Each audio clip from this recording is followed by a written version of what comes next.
You came back. I'm so excited. I'm glad that you guys are coming back. You're enjoying the content. That's nice. That's nice. I'm excited. Okay, so for those of you who are watching for the first time, my friends call me Toast, and yeah, so you can call me Toast too, because I want to be friends. I want you to, you know, do the stuff that my friends do. Subscribe, like, share, all that kind of good stuff.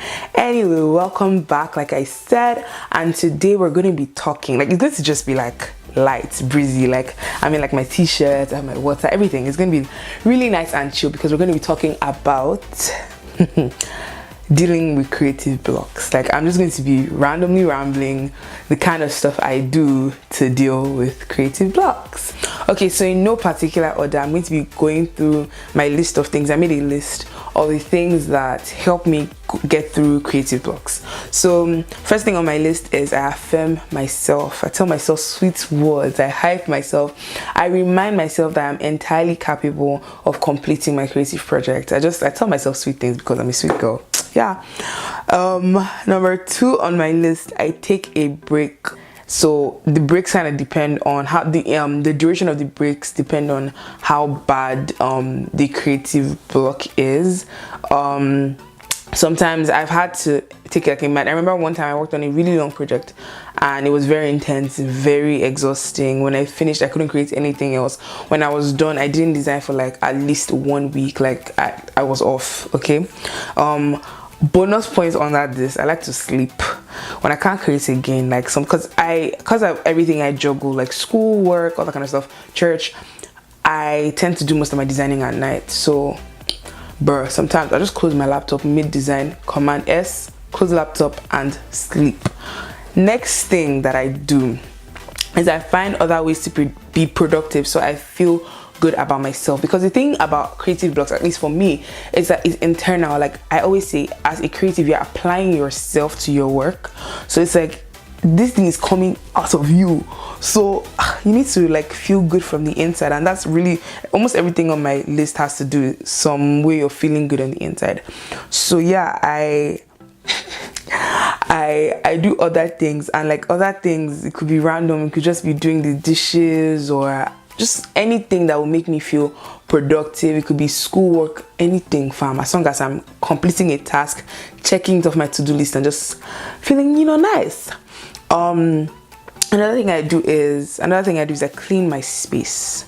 So I'm I don't know if this is just me or if it's creatives in general, like the environment that I'm in really affects how creative I feel, my ability to create. If I find that I'm struggling with just thinking, like my mental space is cluttered, I clean my physical space. Sometimes my next thing is I don't just arrange my present space, I completely change environments. Sometimes I'm working in school and I feel stuck, I come back home to finish whatever I was working on, or vice versa. Next thing I do, I really like this one, I listen to music. See, my music tastes are at all extremes. My next thing, I pray or I seek God when I feel. My theory on creativity here is that God is the original creator, so like I feel like we can just kind of connect on that. So sometimes I just like talk to God, like, bruh, Jesus, this project is not clicking, it's not clicking. My next one, I remove the pressure on the project.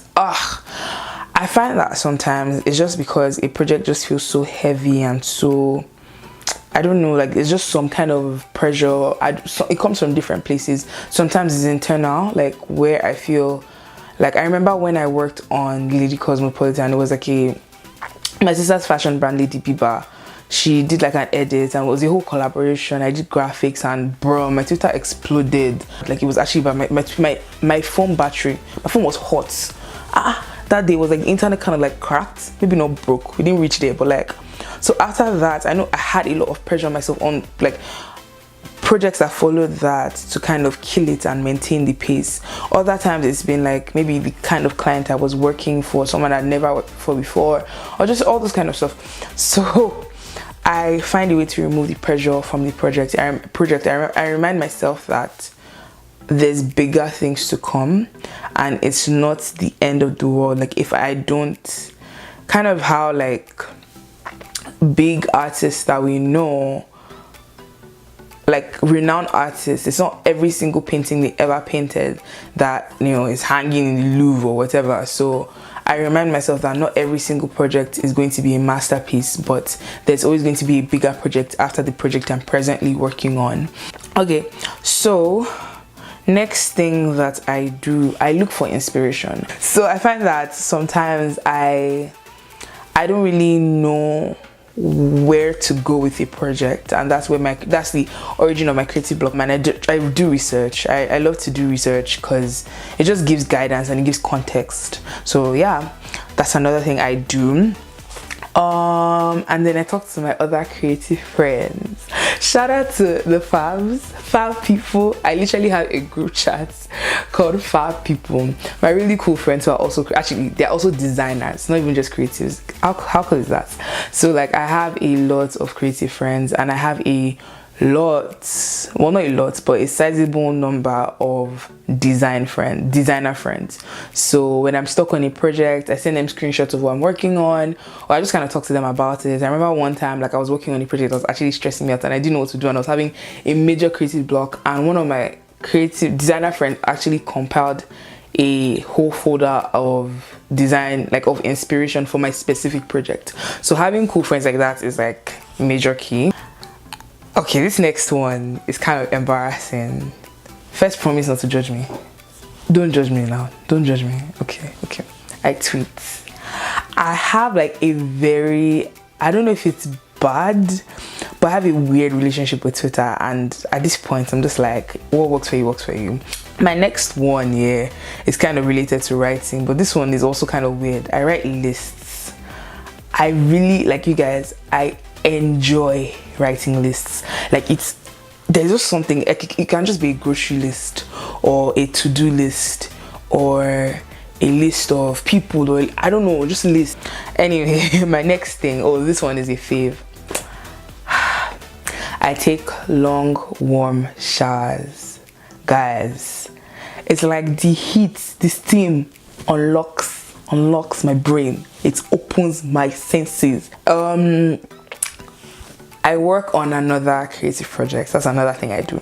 So a lot of the time, like I said, there's a lot of pressure on the project I'm working on, and it's just not fun. It takes the fun out of creativity. So I'm a multidisciplinary creative, so I do different things. I write, I paint, I design, sometimes I sing, sometimes I take pictures, whatever, man. So I just like to take a break from the regular, aka design, and do something. Or sometimes I just work on a different design that's like a passion project, anything that nobody's paying me for, really, because yeah. So that just helps me remind myself that I'm creative and just find inspiration in different things. On the note of this, I also read books. So I read, like, I really love African literature, and I find a lot of inspiration in African literature. And my final thing on my list, we made it. Final thing on my list is I literally restart the entire project. I give myself a blank slate, because I find that sometimes the actual creative block is the work I've created. It has boxed me in, and I'm not able to think past the point I presently am at. So I go back to the start, open a new Photoshop document, Illustrator document, whatever it is. So yeah, those are some of the things. I probably missed out some stuff, but yeah, that's like some of the stuff that helps me when I'm dealing with creative blocks. I know this is something I've talked to a lot of my creative friends about, so I know it's an actual issue. So I hope that some of this stuff helps you if you try it out. If you've tried any of these things, let me know, did it work for you? And if there's anything else that you do that you think can benefit me, I would actually love to hear, because trust me, I get creative blocks like all the time. So if you enjoyed this video, please like it. I'm getting comfortable on YouTube. I don't know if you guys can tell. You guys should give me feedback. How's the channel been so far? I'm really enjoying this, if you can't tell. And yeah, subscribe if you haven't already, and I will see you in the next one. Bye.